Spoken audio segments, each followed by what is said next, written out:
Picture this. You wake up not because your phone is buzzing with notifications, not because your alarm is screaming at you to start another day of emails and meetings, but because your body naturally stirs as the first hint of dawn touches the horizon.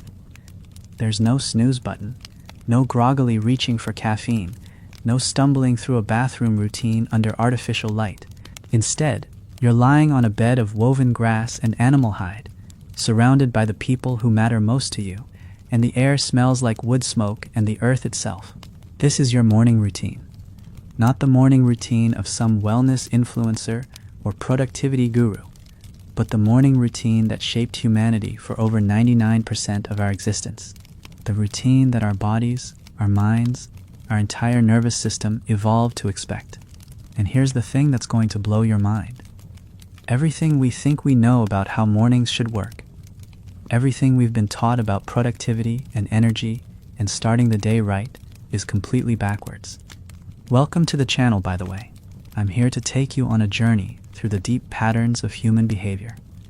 The stuff that's been hardwired into us for millennia, but that we've somehow forgotten in the last few hundred years. If you're the type of person who's ever wondered why your morning routine feels like a battle against your own biology, why you need 3 cups of coffee just to feel human, or why, despite having every modern convenience imaginable, you still wake up feeling disconnected and rushed, then you're in the right place. And listen, I'm not here to tell you to throw away your coffee maker and start sleeping on the ground. What I am here to do is show you what we've lost, what we've gained, and maybe help you understand why your body keeps trying to tell you something different about how mornings should feel. So let's go back, way back, to a time when there were no clocks, no calendars, no concept of being late, when your morning routine wasn't about cramming productivity into the first hour of your day, but about something much more fundamental: survival, connection, and the slow, deliberate awakening of both body and mind. The year is roughly 15,000 years ago. You're part of a small band of maybe 20 to 30 people, living in what we now call the Upper Paleolithic period. Your shelter isn't a house with walls and a roof. It's a carefully constructed lean-to made from bent branches, animal hides, and whatever materials the landscape provides. And you're not waking up alone in a bedroom, isolated from everyone else. You're waking up surrounded by your family, your tribe, your entire social world. But here's what's fascinating. You're not waking up to an alarm. You're waking up because your circadian rhythm, that internal biological clock that modern life has completely scrambled, is perfectly synchronized with the natural world around you. Your body knows, without any external cues, that dawn is approaching. The temperature has dropped to its lowest point of the night. The quality of light filtering through your shelter has shifted in ways so subtle that your conscious mind doesn't notice, but your ancient brain absolutely does. You stir, and the first thing you're aware of isn't the time, or your to-do list, or the stress of the day ahead. It's the breathing of the people around you, the soft sounds of bodies shifting in sleep, the smell of the fire that's been kept burning all night, not just for warmth, but for safety, for cooking, for the psychological comfort of that flickering light that says home and security, and we're all in this together. And here's something that would seem impossible to our modern minds. You're not immediately stressed about what you need to accomplish today. There's no crushing weight of deadlines, no anxiety about traffic or meetings or whether you remembered to charge your phone. Instead, there's a different kind of awareness, a quiet alertness that scans the environment, not for productivity opportunities, but for signs of danger, for changes in weather, for the subtle cues that tell you what kind of day this is going to be. You listen, really listen, not to podcasts or news or the mental chatter of your own thoughts, but to the world itself. Are there bird sounds? What kind? Are they relaxed or agitated? Is the wind picking up? Is there moisture in the air that suggests rain? These aren't random observations. They're survival intelligence. Your morning routine is also your weather forecast, your security briefing, your connection to the living world that sustains you.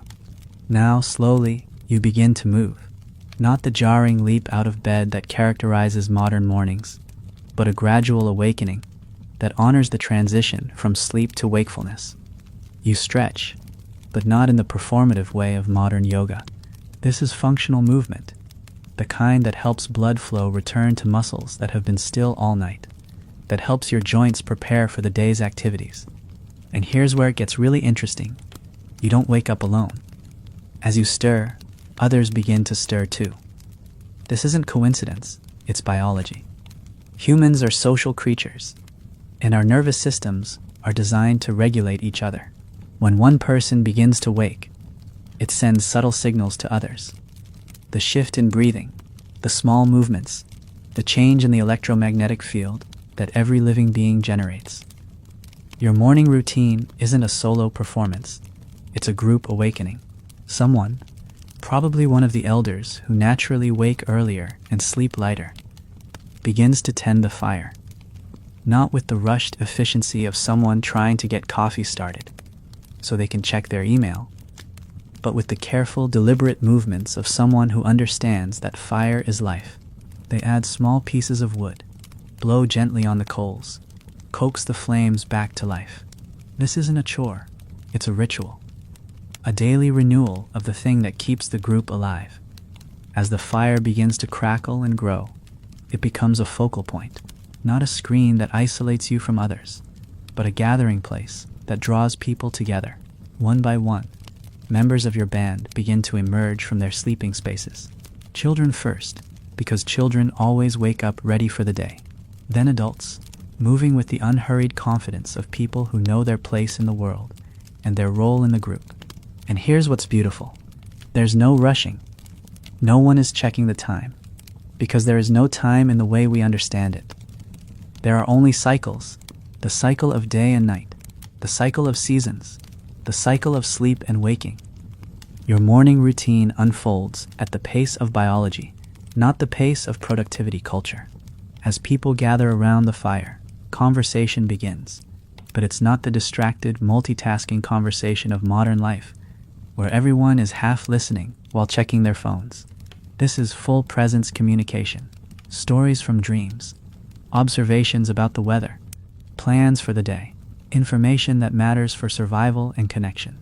Someone begins preparing the morning meal, not grabbing a protein bar or gulping down coffee, but taking food that was prepared the night before, warming it over the fire, sharing it among the group.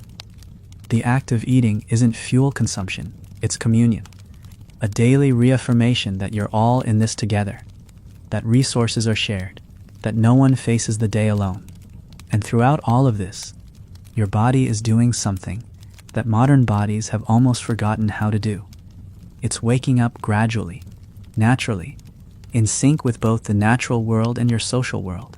Your cortisol levels are rising gently, not spiking with alarm clock stress. Your body temperature is increasing slowly, not shocking your system with hot showers.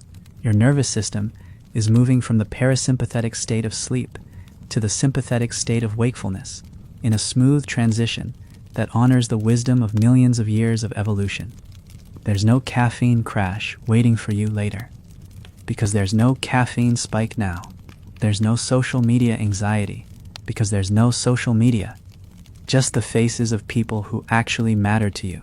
There's no decision fatigue about what to wear, because you have one set of clothes, practical and suited to the day's activities.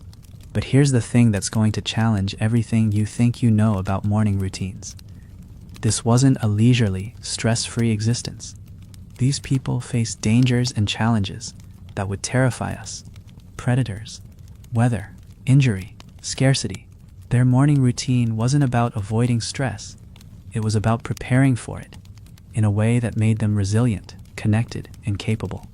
The difference is that their stress was acute and purposeful, not chronic and manufactured. They woke up to face real challenges with real consequences, surrounded by people who had their backs, using skills that had been tested over thousands of generations. We wake up to face artificial challenges with artificial consequences, isolated from meaningful connection, using skills that are obsolete the moment we learn them. So what does this ancient morning routine tell us about how we might approach our own mornings? What wisdom is buried in these patterns that shaped human consciousness for hundreds of thousands of years? First, it tells us that the body wants to wake up gradually, in community, connected to natural rhythms. Second, it suggests that our morning routine should be about preparation and connection, not productivity and isolation. Third, it reveals that our ancestors understood something we've forgotten, that how you begin the day sets the tone for everything that follows. But we're just getting started. Because understanding what the caveman morning routine looked like is only the beginning. The real question is, what happened to us? How did we go from this natural, connected, biologically appropriate way of starting the day to the anxious, isolated, artificial morning routines that dominate modern life? And more importantly, what can we learn from our ancestors that might help us create morning routines that actually serve our biology, our psychology, and our deep human need for connection and meaning? The answer to that question takes us deeper into the cave, literally and figuratively. Because while we've been talking about waking up, we haven't talked about what happens next. And this is where the caveman morning routine reveals something profound about human nature that we've completely lost touch with.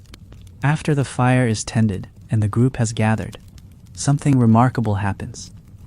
There's a moment of collective stillness, not the anxious stillness of checking your phone in bed, but a purposeful pause where everyone simply exists together.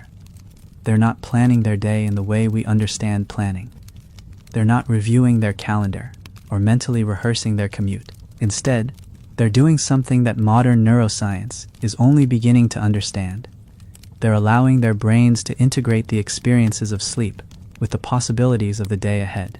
This isn't meditation in the way we've commodified it, with apps and guided sessions and optimization metrics.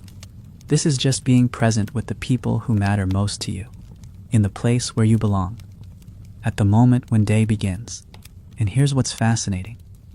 Research shows that this kind of unstructured, social, present moment awareness is exactly what our brains need to function optimally. But we've replaced it with information overload, artificial urgency, and social isolation. As the morning progresses, the group begins to move with a kind of choreographed purpose that would seem impossible to coordinate without smartphones and shared calendars. But they're not coordinating through technology. They're coordinating through something much more sophisticated: collective intelligence. Everyone knows their role, not because it was assigned by a manager, but because it evolved naturally from their skills, their age, their relationships, and the needs of the group. The hunters begin checking their weapons. Not frantically, not with the stressed efficiency of someone running late, but with the careful attention of people whose lives depend on their tools working perfectly. They examine spear points, test the tension of bowstrings, ensure that everything is in perfect working order. This isn't busy work or productivity theater. Every movement has purpose. Every check has meaning. Meanwhile, the gatherers are reading the landscape with an intelligence that would put our best data scientists to shame. They're processing information about weather patterns, seasonal changes, animal behavior, plant growth cycles. They know which berries are ripe this week, which roots are ready to harvest, which areas might yield medicinal plants. This knowledge isn't stored in external devices. It's woven into their consciousness through years of observation and practice. And the children? They're not being hurried off to school or parked in front of screens. They're learning by watching, by participating, by being included in the real work of survival. A 5-year-old is helping to sort gathered materials. A 10-year-old is practicing with a small spear. A teenager is learning to read animal tracks. Education isn't separate from life. It's embedded in every moment of every day. But here's where it gets really interesting. As the group prepares to spread out for the day's activities, they engage in something that would seem completely foreign to our modern sensibilities. They take time to connect with each other emotionally, not through words necessarily, but through touch, through eye contact, through the kind of nonverbal communication that our ancestors relied on for hundreds of thousands of years. This isn't some new age wellness practice. It's survival strategy. When you're about to separate from your group and face the dangers of the wild, you need to know that you're part of something bigger than yourself. You need to feel the security of belonging, the confidence that comes from being seen and valued and connected. Your nervous system needs to be regulated through contact with other nervous systems. And then, as the sun climbs higher and the day's activities truly begin, something happens that would revolutionize our understanding of work-life balance. If we could truly grasp it, the group doesn't go to work in the way we understand it. They don't commute to some separate location where they'll spend the majority of their waking hours doing tasks that feel disconnected from their real lives. Instead, work and life are integrated. Survival and meaning are the same thing. The hunters moving through the forest aren't just trying to bring home food. They're engaged in an activity that uses every aspect of their intelligence: physical skill, pattern recognition, emotional regulation, social cooperation, spiritual connection to the natural world. It's not just a job, it's a complete expression of human capability. The gatherers aren't just collecting plants, they're practicing a form of applied botany that would impress modern scientists. They understand plant biochemistry, seasonal cycles, ecological relationships. They know which plants heal, which ones nourish, which ones can be used to make tools or dyes or medicines. This knowledge is practical, but it's also deeply satisfying on a level that modern work rarely achieves. And here's what's crucial. Throughout all of this, they remain connected to each other. The hunters work in small groups, communicating through signals, coordinating their movements, sharing both the risks and the rewards. The gatherers move through the landscape together, sharing knowledge, watching out for each other, creating a web of mutual support that ensures everyone's safety and success. There's no isolation, no competition between individuals, no artificial scarcity that pits people against each other. The success of one person contributes to the success of everyone. The safety of the group depends on the well-being of each individual. It's a completely different paradigm from the individualistic, competitive, isolating structure of modern work. But perhaps most importantly, there's no disconnect between their morning routine and the rest of their day.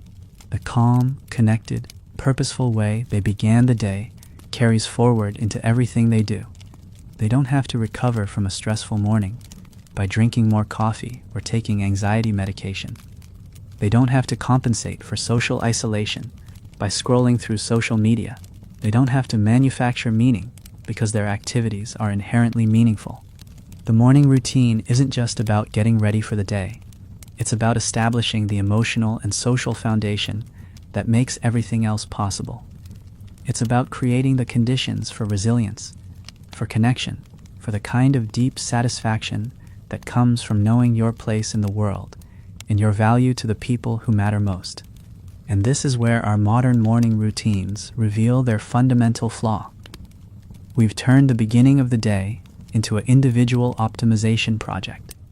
We're trying to hack our way to productivity and happiness through the right combination of supplements and apps and routines. But we're missing the point entirely. The caveman morning routine wasn't about optimization. It was about integration. It wasn't about individual performance. It was about collective well-being. It wasn't about conquering the day. It was about harmonizing with the natural rhythms of life itself. Now, I know what you're thinking. This all sounds beautiful and romantic, but we can't exactly go back to living in caves and hunting mammoth.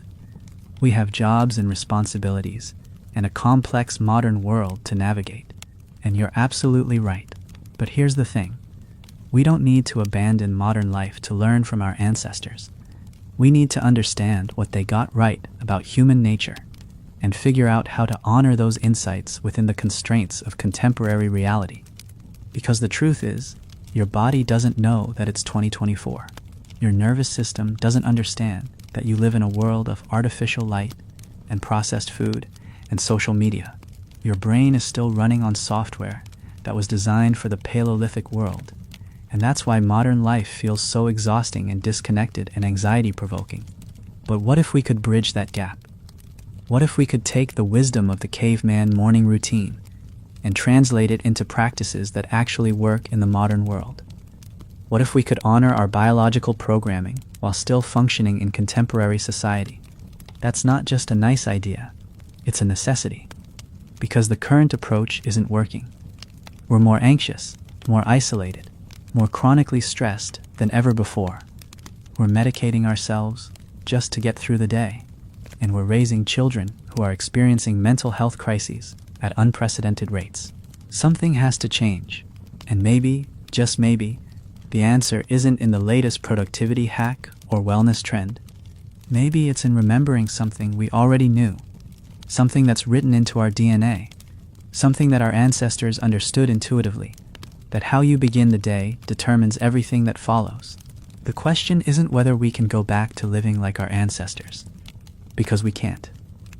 The question is whether we can learn from what they understood about human nature and apply those insights to the reality we actually live in. And here's the fascinating part.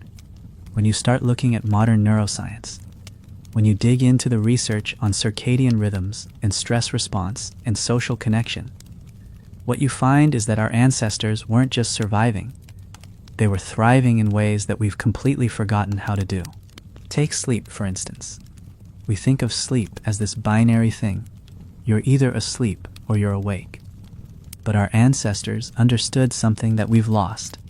The transition between sleep and wakefulness is just as important as the sleep itself. They didn't jolt awake to the sound of an alarm clock, shocking their nervous system into fight or flight mode before they'd even opened their eyes. They woke up gradually, naturally, in sync with the rising sun and the stirring of their community. Modern sleep research confirms what they knew intuitively. That abrupt awakening triggers a massive cortisol spike that can take hours to normalize. We're literally starting every day with a stress response that would have been reserved for life or death emergencies. No wonder we need pharmaceutical interventions just to feel normal. But here's what's even more interesting. The caveman morning routine wasn't just about individual well-being. It was about collective regulation. When you wake up surrounded by people you trust, when your nervous system is constantly calibrating against other nervous systems, when your emotional state is being co-regulated by the group, you start the day from a place of security rather than isolation. We've replaced this with what? Waking up alone, immediately checking our phones, flooding our brains with information about problems we can't solve, conflicts we're not involved in, and social comparisons that make us feel inadequate before we've even gotten out of bed. We're training our nervous systems to expect threat and disconnection as the default state of existence. And then we wonder why anxiety disorders are at epidemic levels. We wonder why depression rates are skyrocketing. We wonder why people feel more lonely than ever, despite being more connected than ever. The answer is right there in how we start our days. Our ancestors understood that the morning routine isn't just about getting ready for the day. It's about establishing your baseline emotional state. It's about creating the foundation from which everything else flows. They didn't need to optimize their cortisol levels or hack their circadian rhythms because they lived in alignment with the patterns that created those systems in the first place. But here's where it gets really profound. They also understood that individual well-being is inseparable from collective well-being. Your morning routine wasn't just about you. It was about contributing to the health and stability of the entire group. When you woke up calm and connected, you helped everyone else wake up calm and connected. When you started the day with purpose and clarity, you helped create an environment where everyone could function at their best. We've lost this completely. We've turned morning routines into individual optimization projects, as if we could somehow hack our way to happiness and productivity in isolation from everyone else. But humans are social creatures. Our nervous systems are designed to regulate each other. We literally cannot achieve optimal well-being without meaningful connection to other people. This is why all the meditation apps and productivity systems and biohacking protocols in the world can't replicate what our ancestors achieved naturally, because they understood that well-being isn't a personal achievement, it's a collective creation. It emerges from the quality of our relationships, the depth of our connections, the security of our belonging. Now, let's talk about what happened next in the caveman morning routine, because this is where it gets really interesting. After the fire was tended, and the group had gathered, and everyone had eaten together, there was a moment that modern people would find almost unbearable. They simply sat together in silence. Not the anxious silence of people avoiding conversation, not the distracted silence of people looking at their phones, but the comfortable silence of people who belonged together. They were present with each other, without needing to fill the space with words or activities or entertainment. They were just being. And during this time, something remarkable was happening in their brains. Without the constant stimulation of modern life, without the pressure to be productive every waking moment, their minds had space to process, to integrate, to make sense of their experiences. They were getting what neuroscientists now call default mode network processing, the kind of mental activity that happens when we're not actively focused on tasks. This is when creativity emerges. This is when insights arise. This is when the brain consolidates memories and makes connections between seemingly unrelated ideas. But in modern life, we've almost completely eliminated this kind of unstructured mental time. We fill every moment with input, with stimulation, with the desperate need to be doing something, anything, rather than just being. Our ancestors knew something we've forgotten, that the most important thinking happens when you're not trying to think, that the most valuable insights come when you're not actively seeking them, that the brain needs space to breathe, to wander, to make the connections that drive innovation and understanding. But they also knew that this kind of mental space is only possible when you feel safe and connected, when you're surrounded by people you trust, when you're part of a stable community, when you know your place in the world and your value to the group. Without that foundation of security, the mind can't relax enough to do its deeper work. This is why modern attempts to recreate this through individual meditation practice often fall short. Not because meditation is bad, but because we're trying to achieve in isolation what our ancestors achieved in community. We're trying to force our nervous systems to relax in environments that signal danger and disconnection at every turn.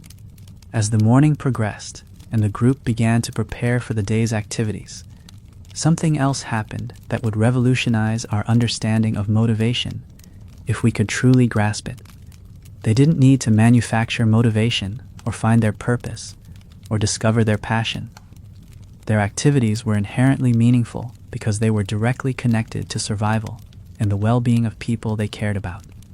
The hunters weren't going to work, they were going to provide for their families. The gatherers weren't completing tasks, they were contributing to the group's survival. The toolmakers weren't just crafting objects, they were creating the instruments that would keep everyone alive. Every action had clear purpose, immediate relevance, and visible impact on the people who mattered most. Compare this to modern work, where most people struggle to see how their daily activities connect to any meaningful outcome, where we spend our lives in jobs that feel disconnected from our real values, our authentic interests, our deep human needs, where we have to constantly remind ourselves why we're doing what we're doing, because the connection between effort and meaning has been severed. Our ancestors didn't need motivation, because they lived in a world where motivation was built into the structure of existence. They didn't need to find their purpose, because their purpose was obvious: contribute to the survival and thriving of their community. They didn't need to discover their passion, because their daily activities engaged every aspect of their humanity. This is what we've lost in the transition to modern life. Not just the specific activities of hunting and gathering, but the deep sense of meaning that comes from knowing that your efforts matter, that your contributions are valued, that your work is directly connected to the well-being of people you care about. And this loss of meaning doesn't just affect our work lives. It affects how we wake up in the morning. Because when you don't have a clear sense of purpose, when you don't feel connected to something larger than yourself, when you don't know why you're getting out of bed, the morning becomes an exercise in manufactured motivation rather than natural awakening. Our ancestors woke up because their bodies told them it was time to wake up, and because they had important work to do for people they loved. We wake up because an alarm forces us to, so we can go do work that often feels meaningless for people we barely know. Is it any wonder that we need chemical stimulation just to function? But here's the thing that gives me hope. Understanding the problem is the first step towards solving it. Once you see how far we've drifted from the patterns that supported human well-being for hundreds of thousands of years, you can start to make different choices. You can start to honor your biology instead of fighting it. You can start to prioritize connection over productivity. You can start to create meaning instead of just consuming it. The caveman morning routine offers us a blueprint, not for going backwards, but for going forward in a way that honors what we actually are.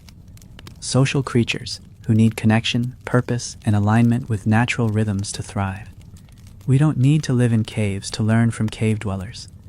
We just need to remember what they knew about human nature and figure out how to honor those insights in the world we actually inhabit. Because the truth is, your body is still running on caveman software. Your nervous system is still expecting caveman inputs. Your brain is still designed for caveman community.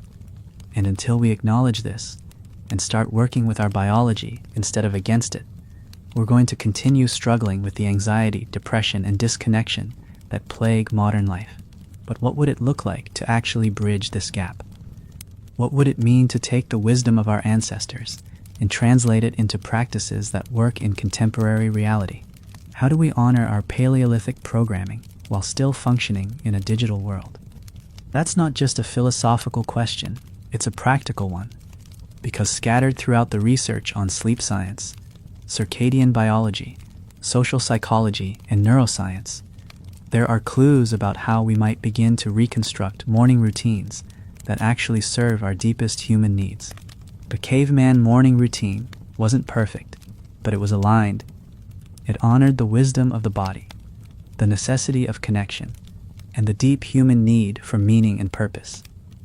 And maybe, just maybe, that's exactly what we need to remember as we try to figure out how to be human in the 21st century. But here's what might surprise you most about the caveman morning routine. It wasn't rushed, but it also wasn't leisurely in the way we think of leisure. Every movement had intention. Every moment had purpose. But that purpose wasn't dictated by artificial deadlines or external pressures. It emerged naturally from the rhythm of survival itself. As the group prepared to disperse for the day's activities, there was a ritual that modern people would find almost impossible to understand. They took time to really see each other.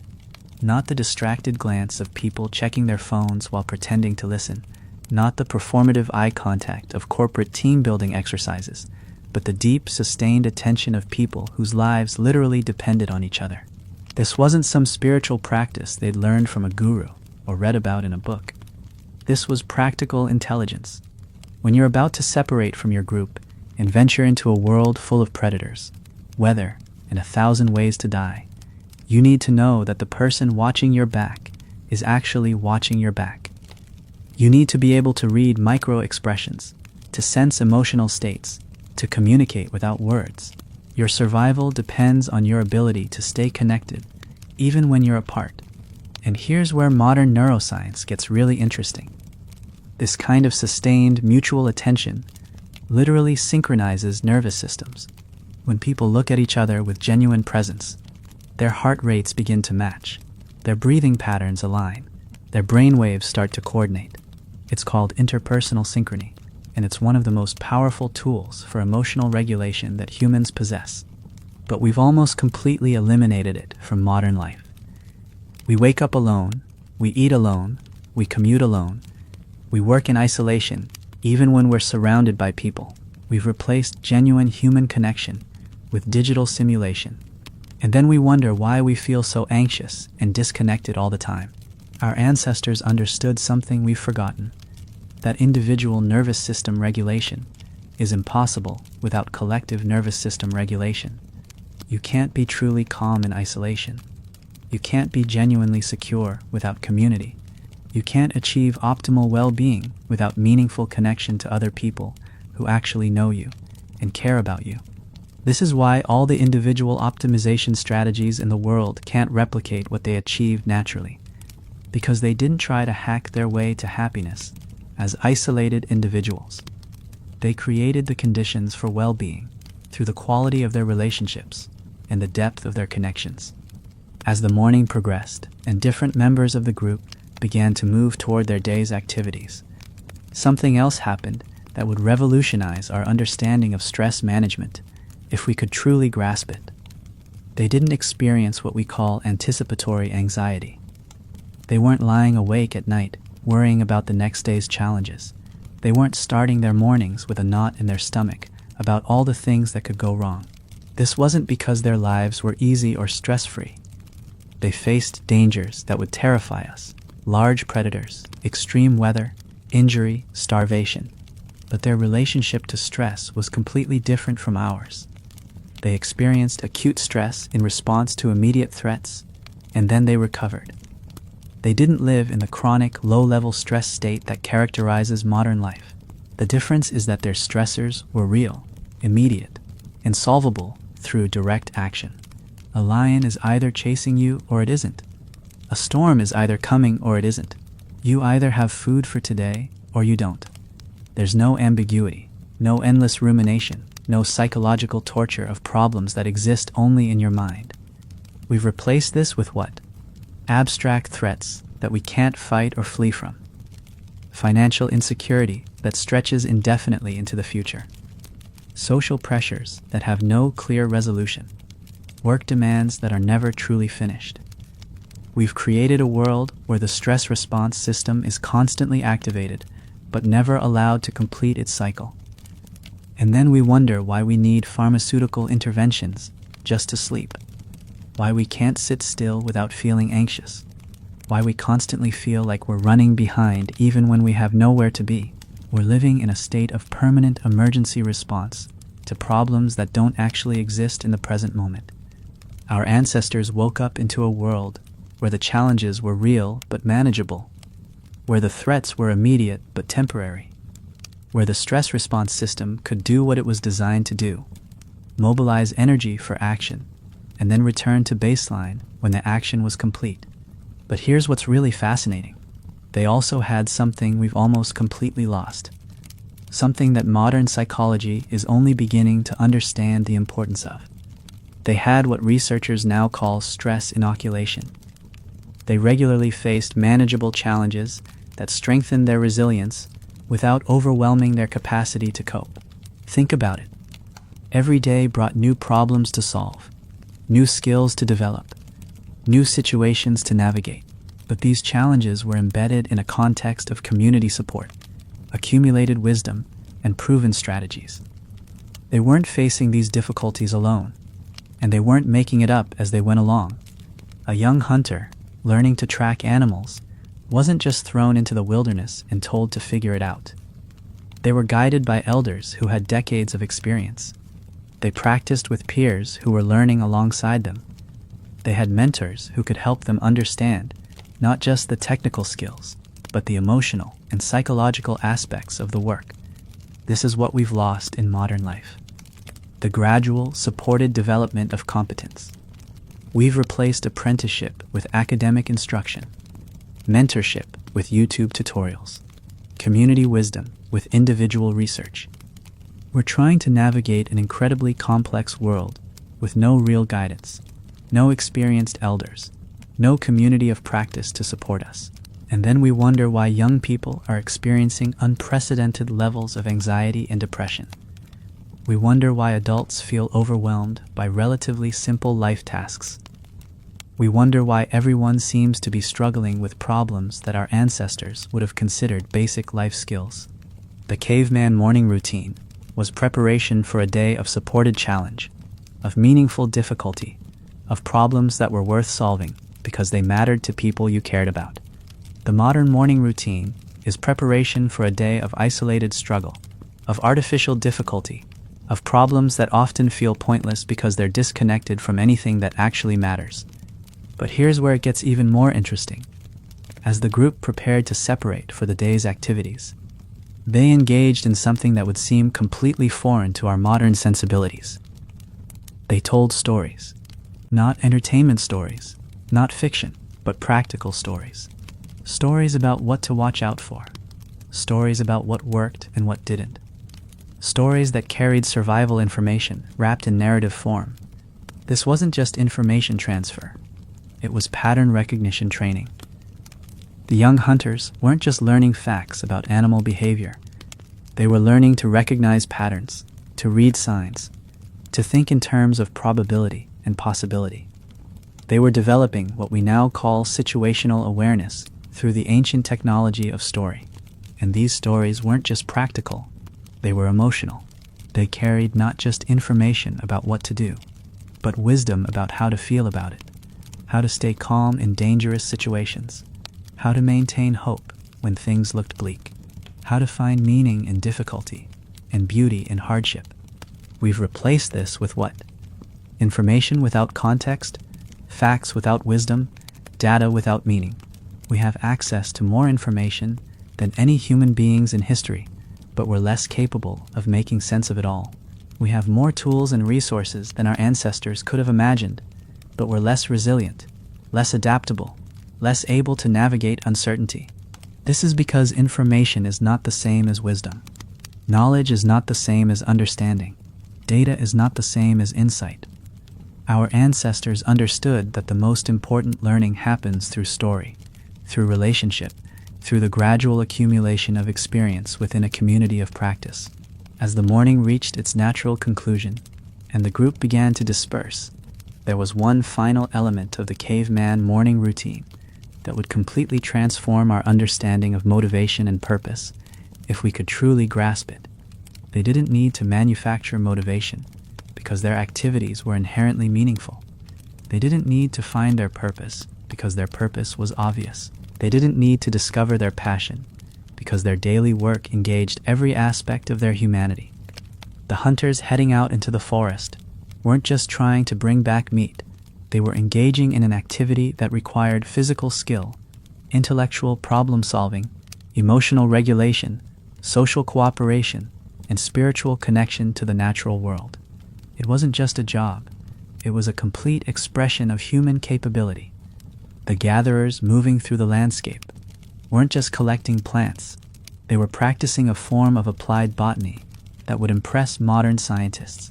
They understood plant biochemistry, seasonal cycles, ecological relationships. They knew which plants healed, which ones nourished, which ones could be used to make tools or dyes or medicines. The tool makers weren't just crafting objects. They were engaging in a kind of practical engineering that required deep understanding of materials, physics, and human ergonomics. Every arrow had to fly straight. Every knife had to hold its edge. Every shelter had to withstand wind and rain. But here's what's crucial. All of this work was embedded in relationship. The hunters worked in small groups, sharing knowledge and watching out for each other. The gatherers moved through the landscape together, teaching and learning from each other. The tool makers passed on their skills to the next generation, ensuring that knowledge would survive and evolve. There was no artificial separation between work and life, between individual achievement and collective well-being, between personal fulfillment and community contribution. The work was meaningful because it mattered to people you cared about. The effort was sustainable because it was shared. The challenges were manageable because they were faced together. This is what we've lost in the transition to modern life. Not just the specific activities of hunting and gathering, but the deep integration of meaningful work, supportive relationships, and genuine community. We've created a world where most people spend their days doing work that feels disconnected from their values, isolated from meaningful relationships, and cut off from any sense of larger purpose. And this disconnection doesn't just affect our work lives. It affects how we wake up in the morning.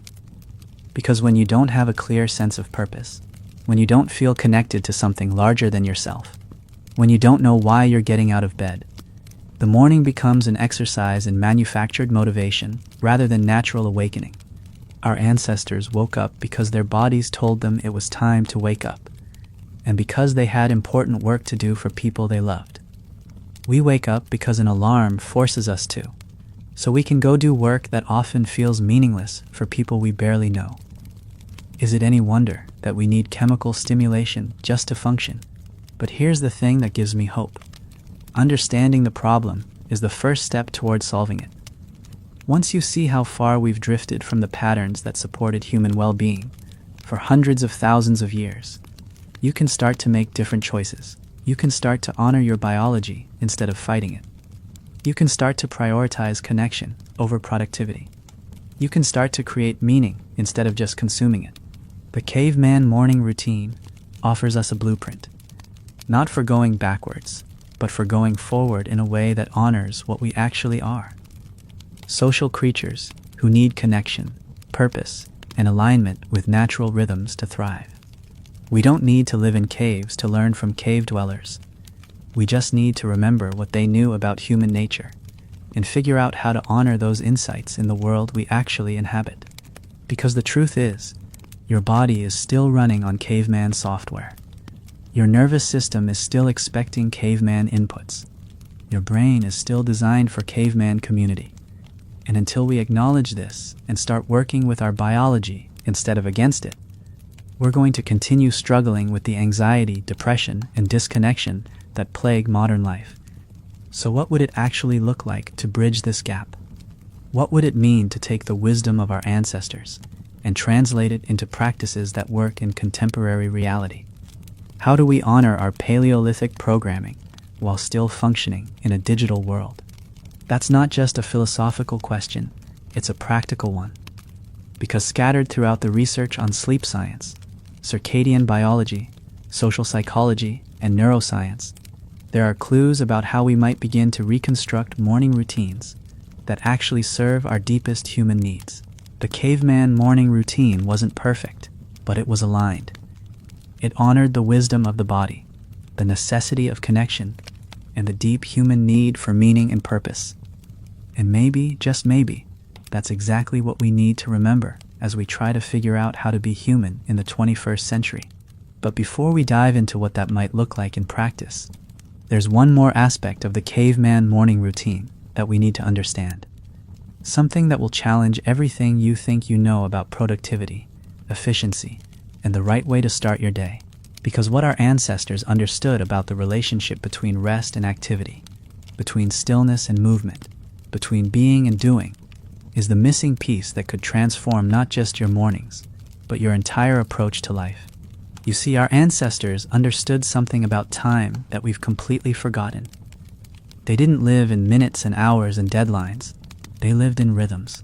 The rhythm of breathing, the rhythm of heartbeats, the rhythm of seasons, the rhythm of day and night. And their morning routine wasn't about cramming as much productivity as possible into the first hour of the day. It was about synchronizing with these deeper rhythms, about allowing the body and mind to naturally transition from one state to another. Think about what happens when you wake up to an alarm clock. Your nervous system goes from the parasympathetic state of deep rest to the sympathetic state of high alert in a matter of seconds. It's like going from 0 to 60 in a car with no transmission. Your adrenal glands dump cortisol and adrenaline into your bloodstream. Your heart rate spikes. Your breathing becomes shallow. You're literally starting every day in a state of emergency response. Our ancestors didn't experience this violent transition. They woke up gradually, naturally, in harmony with the rising sun and the stirring of their community. Their cortisol levels rose gently, following the natural circadian curve that had been perfected over millions of years of evolution. They didn't need caffeine to feel alert, because their bodies were already operating in sync with the biological systems that create alertness. And here's what's really remarkable. They didn't need to recover from their morning routine. They didn't need a second cup of coffee to counteract the crash from the first. They didn't need meditation apps to calm their nervous system after shocking it awake. They didn't need supplements to feel human. Their morning routine actually gave them energy instead of depleting it. But perhaps most importantly, they understood that the morning routine wasn't just about the individual. It was about the collective. Your personal awakening was part of a larger awakening, a group consciousness that emerged as everyone transitioned from sleep to wakefulness together.